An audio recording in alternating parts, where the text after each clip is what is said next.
Bem, ahora hablamos un poco en español. Le paso la palabra a usted, Luis de la Calle, que fue subsecretario de Negociaciones Comerciales Internacionales y uno de los principales negociadores de México en el acuerdo del, acá decimos el NAFTA. Entonces, la palabra por 20 minutos, por favor. Muchas gracias, Sergio. Muchas gracias por la invitación a Fernando Enrique Cardoso. Me da mucho gusto ver a Salvador Arriola y a Cecilia Soto aquí en Sao Paulo. Y me pidió mucho Fernando Solana que lo disculpáramos por su ausencia el día de hoy. Tiene un problema de salud. Voy a platicarles un poco sobre los dos temas. Voy a hacer una pequeña reflexión en materia comercial primero y después hablaré un poco de las posibilidades de crecimiento y quizá algunas similitudes entre México y Brasil. México y Brasil tienen, desde el punto de vista comercial, hemos adoptado políticas radicalmente distintas. México apostó hace 15 años por la apertura comercial a través de una red de tratados de libre comercio, pero sobre todo a través de la negociación con Estados Unidos. Hubiera sido un poco ingenuo,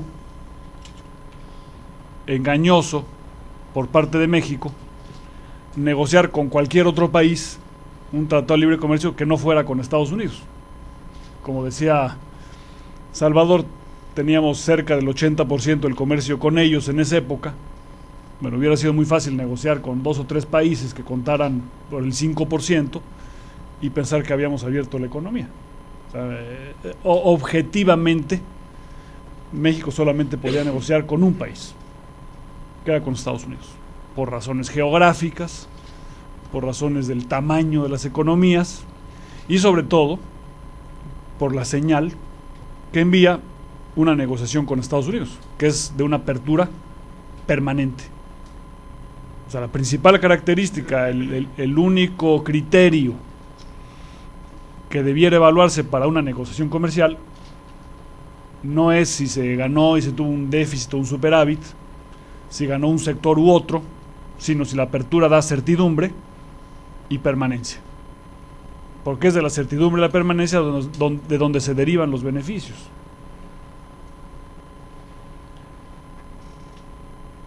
Un poco la gran ironía es que se negoció por un periodo máximo de 15 años para los productos más sensibles y se negoció lo que todo el mundo pensaba en esa época era un acuerdo preferencial.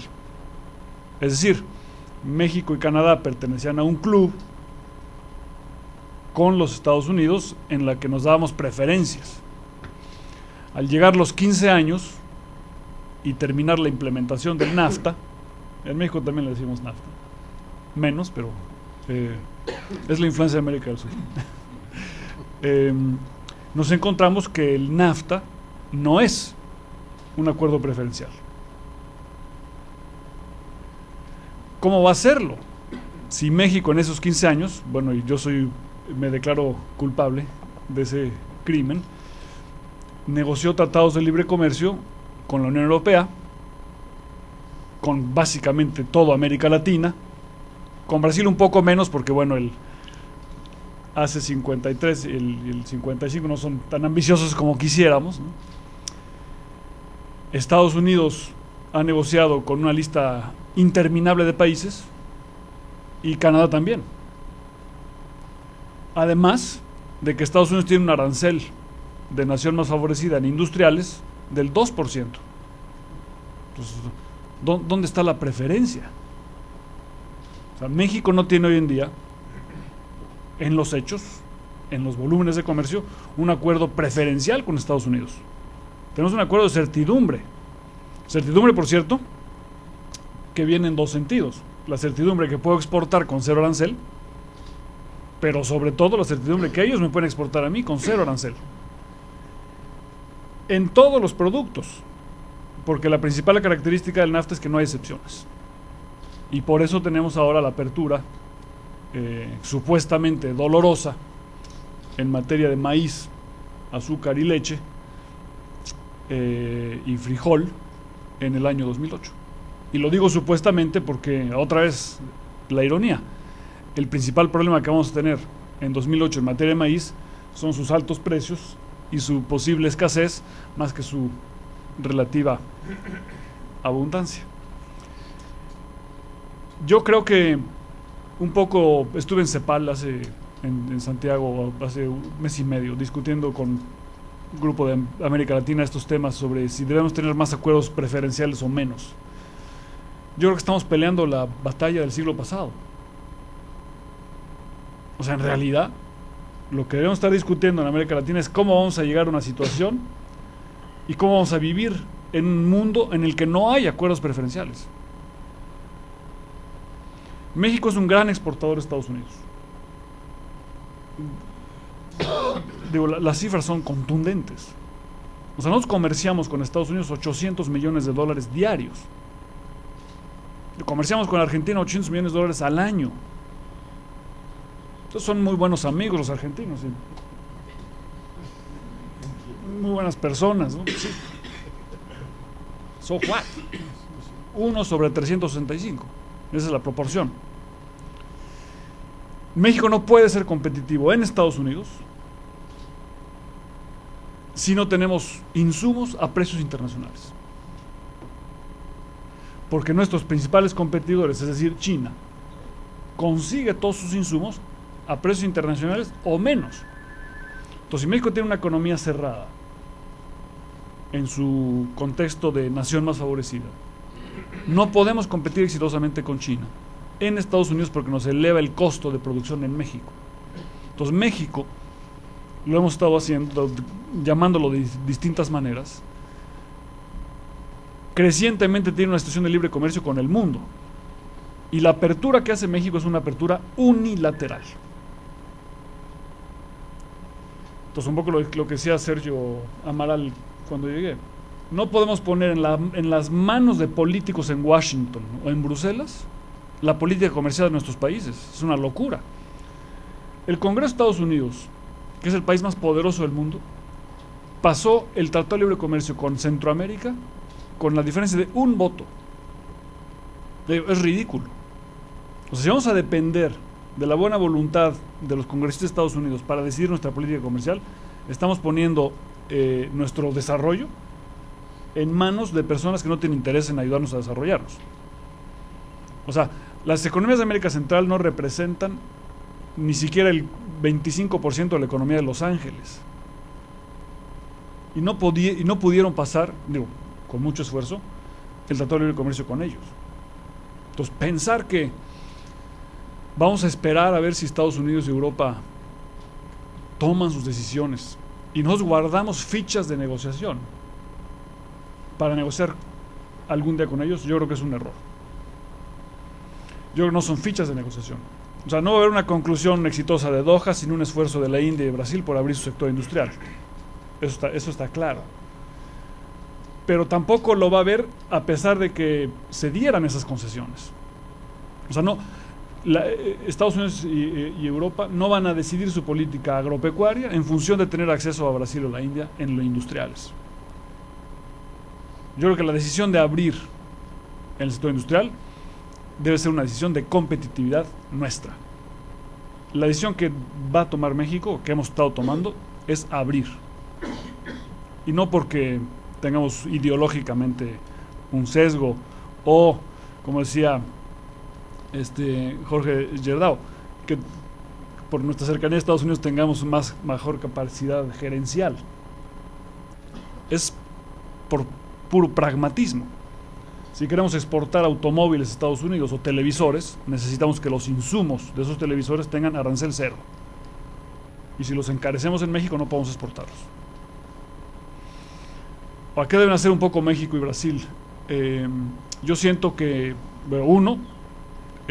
hay un problema de percepción, sin duda. La percepción del empresario mexicano es que Brasil es una economía cerrada. Y es una percepción que constatan ellos en los datos. Le exportamos lo mismo a Guatemala en valor que a Brasil. Le exportamos lo mismo a Colombia que a Brasil. Bueno, los tamaños. Pues hay un problema de percepción. Yo creo que es un problema de percepción recíproco. Es falta de conocimiento del empresario mexicano sobre el tamaño del mercado brasileño y el potencial que existe acá. Y también, bueno, una percepción cierta de que hay barreras al comercio que hay que quitar, arancelarias y de otro tipo. Hay que trabajar en ello. Pero yo creo que hay que ir más lejos. Yo creo que hay que ver la relación México-Brasil como una relación que nos permita participar en los mercados mundiales. Porque de lo que se trata es tener éxito no solamente en Brasil, sino tener conjuntamente éxito en otros países. Brasil crecientemente debe escoger a México para colocar productos en Estados Unidos. Y nosotros deberíamos también quizá pensar en Brasil para expandir nuestra presencia en América del Sur y por qué no en otros lados, incluida, por supuesto, la Unión Europea. Yo creo que tenemos que tomar también una decisión geoestratégica sobre qué queremos ser en el continente americano, México y Brasil. Somos los únicos que la podemos tomar. Tampoco podemos delegarle esa decisión a Ways and Means en Estados Unidos. Sería un gravísimo error. Yo creo que debemos tomar una decisión de si el ALCA no va a funcionar. Eso es una premisa, yo creo que sobre la cual podemos partir. ¿Qué vamos a hacer entonces? Yo siento que deberíamos quizás hacer una reflexión sobre darle a ALADI un par de papeles que no tiene hoy en día. Uno, permitir la acumulación de origen para todos los países de ALADI. Es decir, si México, Brasil y Chile, por ejemplo, somos miembros de ALADI, ¿por qué no puedo utilizar yo insumos de Chile para exportarle a Brasil? ¿O por qué no podría Brasil utilizar insumos de Chile para exportarle a México? Debe haber acumulación automática en los países de ALADI. Y en segundo lugar, debiéramos convertir a el secretariado de ALADI en Montevideo en un centro de solución de controversias regional para los países de América Latina. Ahora déjame hablar un poco de la parte del desarrollo. Yo creo que la parte del desarrollo también es un problema de percepción. La mayoría de los analistas, como dice Jorge Castañeda, que venía ayer en el avión conmigo, de hecho, la comentocracia, los que tienen el poder de comentar en los periódicos, ¿no? Bueno, yo me declaro también culpable porque soy uno de ellos. La mayoría de los políticos y los grupos de interés piensan que el desarrollo es imposible.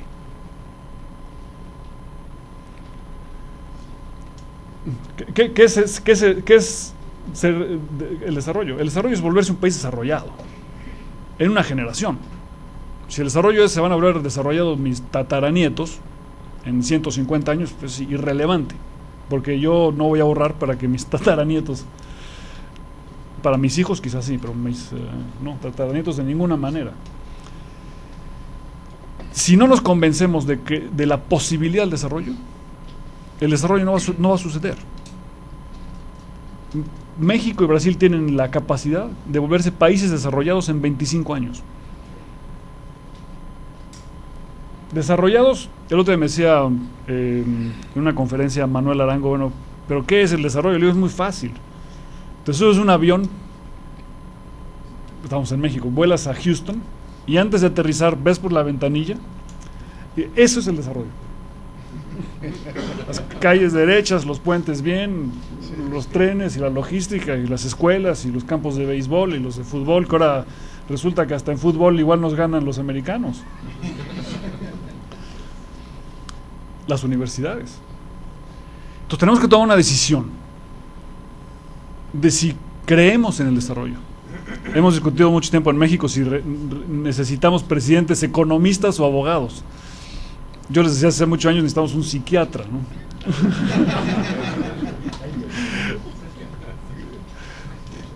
que nos permita creer en el desarrollo.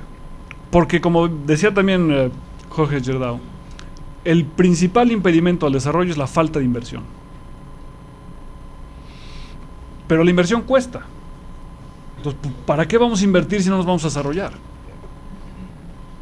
Solamente vale la pena hacer las grandes inversiones, el gran sacrificio que se requiere, si hay una posibilidad de desarrollarnos. Entonces, la pregunta que hace todo el mundo, bueno, además, este proceso de desarrollo, además de ser un proceso de inversión, es un proceso del descubrimiento de las ventajas comparativas. O sea, la apertura comercial tiene la enorme virtud que nos obliga a pensar cuáles son nuestras ventajas comparativas. Entonces, inmediatamente la gente pregunta, bueno, ¿a qué sector te refieres? A ninguno. Bueno, con dos excepciones. La infraestructura física y la infraestructura humana en términos de la educación y en términos del régimen jurídico que norme nuestras actividades. Entonces, sí a la política industrial que apoye la infraestructura, a la política industrial que apoye la infraestructura humana, es decir, la inversión en el conocimiento, la inversión en la educación, la inversión en el régimen jurídico, y la política industrial que fomente el talento, porque la creación de valor está precisamente en transformarnos de economías basadas en el esfuerzo físico a economías basadas en el esfuerzo intelectual. Y eso requiere en todos los ámbitos una enorme inversión, y de alguna manera ponemos el proceso de la competitividad de cabeza, porque siempre nos encanta decir, cada vez que sale el índice de competitividad del World Economic Forum y ponen a México en el lugar 52, eso es primera plana en México, ¿no? Les encanta, cada vez que bajamos, entre más bajemos, más grande sale el titular, ¿no? A.T. Kearney nos puso a México detrás de Botswana la última vez. Entonces yo le decía al director general A.T. Kearney, pues es muy fácil, cierra tu oficina en México y ábrela en Botswana. Digo, México y Brasil somos altamente competitivos. Altamente competitivos. El problema es que no somos suficientemente competitivos con respecto a las necesidades y a las aspiraciones de los mexicanos y los brasileños. Pero internacionalmente, por supuesto que somos competitivos. Cada vez nos disputamos el tercer o cuarto lugar en recepción de inversión. Ahí está el ejemplo clarísimo de Embratel y otros muchos. Un poco tenemos que volver a la competitividad, sinónimo de la capacidad de atraer inversión local mayoritariamente y extranjera complementariamente. Y para ser capaz de atraer inversión, con esto voy a terminar, tenemos que reconocer que la competitividad es un término dinámico. Es decir, no se puede ser competitivo un día y pensar que se puede uno dormir en sus laureles y no ser competitivo el día de mañana.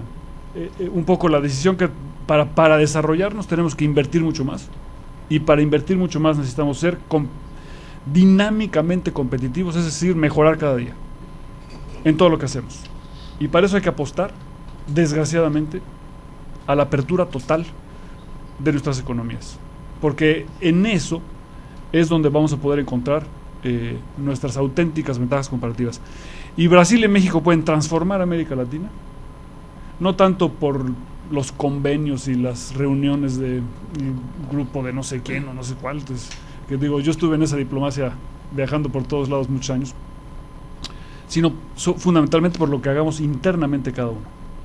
Y el sector privado brasileño va a encontrar en México un mercado importantísimo, donde del cual puede beneficiarse. Debe encontrar también en México una plataforma para exportar a todo el mundo, principalmente Estados Unidos, pero al resto también. Y México debe encontrar en Brasil un socio también de esa calidad, es decir, donde podamos penetrar el mercado brasileño para expandir las posibilidades de presencia de productos mexicanos en Brasil y de inversión mexicana en Brasil, pero también pensar cómo podemos con Brasil conquistar no solamente nuestros mercados, no solamente los mercados del hemisferio occidental, sino los mercados de todo el mundo. Muchas gracias.